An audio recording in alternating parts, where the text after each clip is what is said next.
En este video revisaremos los conceptos básicos de anatomía y fisiología, presentado por la doctora Sandy Carrales.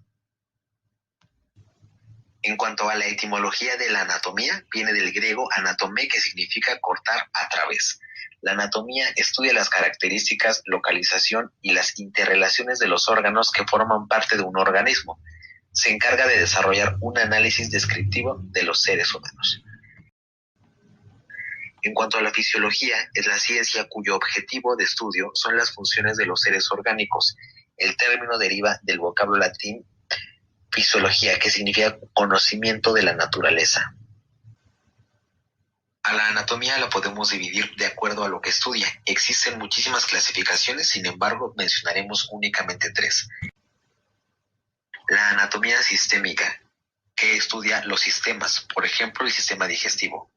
La anatomía clínica, que se basa en la relación de las enfermedades con su diagnóstico y tratamiento. La anatomía topográfica, que divide al cuerpo en segmentos, por ejemplo, cabeza, tórax, abdomen.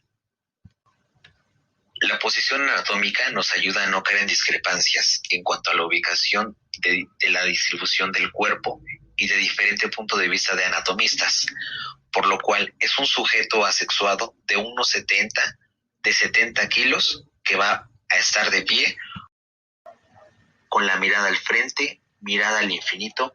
Los miembros superiores van a estar en el costado del cuerpo con las palmas hacia adelante, los talones juntos y las puntas hacia enfrente o ligeramente separadas. Los planos anatómicos son una herramienta que nos permiten observar a un individuo desde una perspectiva diferente. Tiene aplicaciones clínicas como es la imagenología y fundamentalmente nos ayuda al estudio anatómico del ser humano. Se basa en 3 planos. Un plano sagital, que nos va a dividir el cuerpo en una mitad izquierda y una mitad derecha. El coronal nos va a dividir el cuerpo en anterior y posterior. Y la transversal nos va a dividir el cuerpo en una mitad superior e inferior. Existen términos que nos ayudan al estudio de la anatomía, pero antes es importante hablar de los ejes anatómicos, que van a ser 3. Un eje transversal, que nos va a atravesar de izquierda a derecha o viceversa. Un eje vertical o longitudinal, este es el que recorre la parte más larga de nuestro cuerpo. Podría decirse que de pies a cabeza. Anteroposterior va a pasar sobre nuestro cuerpo, de nuestra cara hacia nuestra nuca. Otros términos, va a ser superior. Eso quiere decir que va a estar en la parte más alta de nosotros o más cerca de nuestra cabeza. Eso va a ser superior. Inferior, lo que se aleje, lo que esté más cerca de los pies, va a ser inferior. Medial, se refiere a lo que va a estar en nuestro eje longitudinal, en nuestra línea media. Lateral es lo contrario, lo que se va a alejar de nuestra línea media. Lo proximal se le va a llamar a lo que esté más cerca a nuestro tronco, a nuestra línea media. Y distal se le llama así a lo que se va a alejar de nuestro tronco, por ejemplo en las extremidades. Vamos ahora a los términos de movimiento. Estos los vamos a ver ejemplificados en las manos. El primero es la flexión, que teniendo la mano extendida, vamos a bajar los dedos hacia los pies y eso va a hacer que el ángulo va a disminuir. A la extensión, lo contrario, es como si subiéramos los dedos, las uñas, hacia arriba, hacia nuestra cabeza. Eso va a hacer un ángulo más amplio. La supinación se refiere que vamos a tener las palmas hacia arriba, hacia nuestra cabeza, como si estuviéramos pidiendo súplica, una limosna. La pronación es lo contrario, cuando tenemos nuestra palma de la mano hacia abajo, hacia los pies, con el dorso hacia arriba. La rotación interna se refiere a que va a hacer un círculo yendo hacia nuestra línea media. Y la rotación externa es lo contrario, una rotación que se va a alejar de la línea media. Del sistema esquelético podemos decir que tenemos 206 huesos normalmente que nos sirven para dar soporte al cuerpo y unir estructuras como tendones y músculos. Del cartílago su función es unir huesos y evitar desgastes. El esqueleto axial consiste en 80 huesos a lo largo del eje central del cuerpo humano. Está compuesto por 6 partes: el cráneo, los huesos auditivos, el hueso hyoides, las costillas, el esternón y la columna vertebral. El esqueleto apendicular lo forman 126 huesos que forman los miembros inferiores y superiores, así como las cinturas óseas. Estas incluyen a las clavículas, los húmeros, radios, cubitus, fémur, tibia y fíbulas. En los tipos de huesos tenemos a los huesos largos, que su longitud es predominante a la anchura. Albergan a la médula roja y amarilla. Los huesos cortos tienen una forma parecida a la de un cubo. Estos están localizados en las manos y en los pies. Los huesos planos están compuestos de una capa de hueso esponjoso entre 2 capas delgadas de hueso compacto. Tienen una forma plana. Los huesos irregulares son todos aquellos que no entren en las clasificaciones anteriores. Del sistema articular podemos clasificarlas en 3. Fibrosas se van a encontrar en el cráneo, no van a permitir movimiento. En la edad adulta, las cartilaginosas se van a encontrar, por ejemplo, en la columna, tienen movimiento pero restringido, y las sinoviales, que tienen un movimiento mucho más fluido, por ejemplo, en las rodillas. Hablando de los movimientos por ejes, tenemos las planas, acelar, troclear, troncoides, esferoidea, elipsoidea. Los músculos son tejidos del cuerpo humano compuestos por fibras musculares que se contraen durante los movimientos corporales. Existen 656 músculos en el cuerpo y hay de 3 tipos: músculo esquelético o estriado, músculo liso y músculo cardíaco. Va a haber 2 puntos: uno de origen, que es el punto fijo, y el de inserción, que es el punto móvil. 2 elementos son los que nos van a ayudar a nombrar a los músculos: el tendón y la cabeza o vientre. Por ejemplo, el fusiforme, que va a tener un tendón y una cabeza.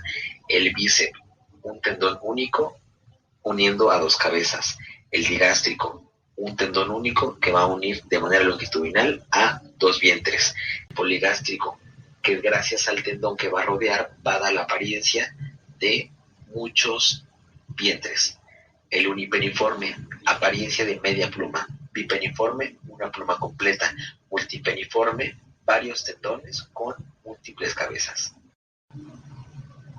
Hablando primero de los vasos sanguíneos, que son arterias y venas, sus diferencias radican principalmente en la histología, pero para fines prácticos vamos a definir que una arteria lleva sangre desde el corazón hacia la periferia. Las venas son aquellas que recogen la sangre del cuerpo y la llevan hacia el corazón. El corazón lo vamos a dividir en 4 cavidades: en un ventrículo izquierdo, ventrículo derecho, atrio o aurícula izquierda, atrio o aurícula derecha. Las válvulas son aquellas que van a dividir a estos 4 segmentos: a las aurículas de los ventrículos y a los ventrículos de las arterias. El sistema nervioso es un conjunto de órganos y estructuras formadas por el tejido nervioso. Su unidad funcional son las células neuronales.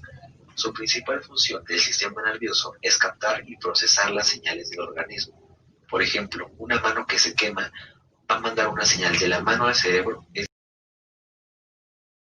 es decir, señal aferente, como que está percibiendo calor. El cerebro va a percibir que eso está siendo dañino para él. Entonces viene la otra señal, la señal eferente, que va a ir del cerebro hacia la mano, que le va a dar la señal de mueve la mano, porque eso nos está quemando. Las neuronas son las células especializadas del sistema nervioso y su función es coordinar las distintas acciones mediante señales, ya sean químicas o eléctricas, que van a circular de arriba hacia abajo, es decir, del cerebro a la mano y de la mano al cerebro. Desde el punto de vista anatómico, el sistema nervioso se divide en central y periférico, y desde su punto de vista funcional se divide en somático y autónomo.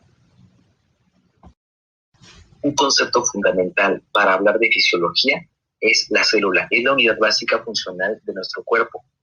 Tenemos cerca de 100 billones de células en nuestro cuerpo. Cada parte de nosotros está formada de ellas, desde nuestra piel hasta el corazón. Hay muchos tipos de células con una función independiente cada una de ellas. Por ejemplo, el eritrocito Es importante para llevar oxígeno a todo nuestro cuerpo y recoger los desechos. Permite la vida.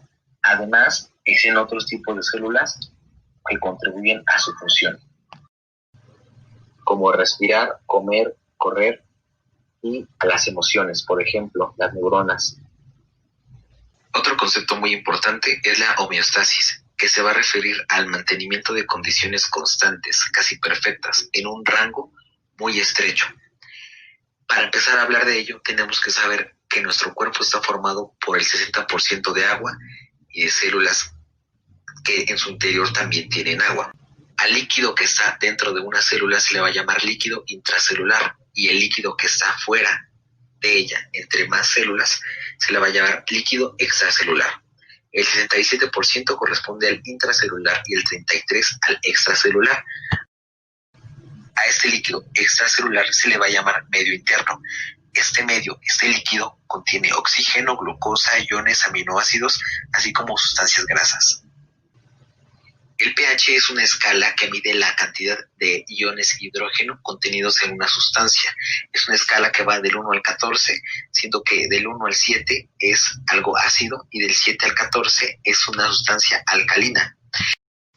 Esto es importante ya que cada parte de nuestro cuerpo o compartimiento necesita un pH específico. Este pH se va a adecuar además a la cantidad de iones positivos o negativos que en esta sustancia se encuentran. Es muy importante para mantener una homeostasis. Por ejemplo, la sangre tiene que tener un pH de 7.4 y no debería de alterarse. Sin embargo, hay enfermedades que ocasionan este desbalance. Sin embargo, existen sustancias como el bicarbonato, el ácido clorhídrico, las proteínas, que subiendo y bajando nos van a amortiguar estos desbalances. Recuerda que este video lo puedes pausar, regresar, hacer que vaya más rápido, y espero que los conceptos que aquí vimos hayan quedado bien claros, hayan sido concretos. Te recomendaré alguna bibliografía para que te puedas adentrar más en estos temas.